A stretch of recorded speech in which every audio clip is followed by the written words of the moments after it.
बोलो राधा रानी सरकार की जय। हमारे राधा राज बिहारी चैनल पे आप सब भक्तजन का स्वागत है। आज मैं एक सावन का कजरी सुनाने जा रही हूँ। आप सबको कैसा लगा कमेंट में जरूर बताओ। लागे है सावनवा बोले पापी हरा चले आवाना, मोरे पिया परदेसिया चले हो आवाना, मोरे पिया परदेसिया चले आवाना। लगे है सावनवा बोले पापी हरा चले आवाना, मोरे पिया परदेसिया चले आवाना। काई से काई धन अपने महलिया बड़ी आईना, अपने गाँवा का नदिया बढ़ी आईना, अपने गाँवा का नदिया बढ़ी आईना। काई से काई धन अपने महलिया बढ़ी आवैना, अपने गौआ का नदिया बढ़ी आवैना। लगे है सावनवा बोले पापी हरा चले आवना, हमरे पिया परदेसिया चले आवना, हमरे पिया परदेसिया चले आवना।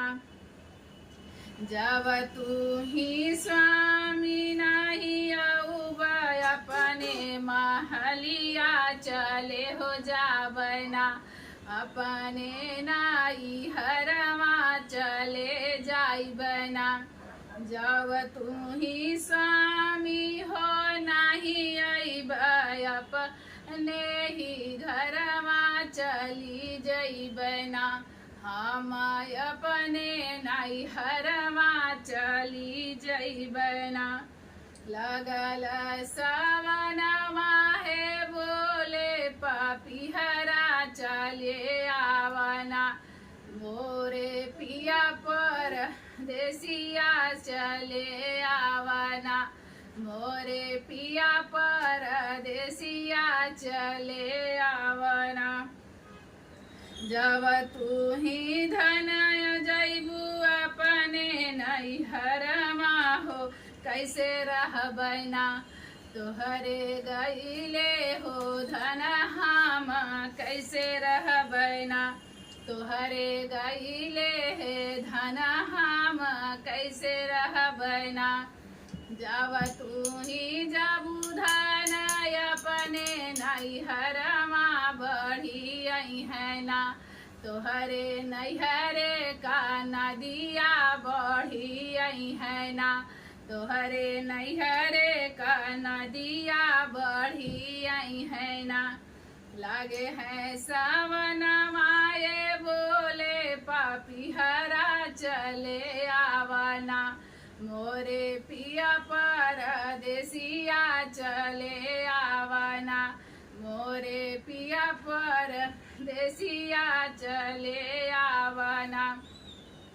लकड़ी काटाइब स्वामी डोंगावा बनाऊ चले हो जाइबना, हो चले हो जाइबना।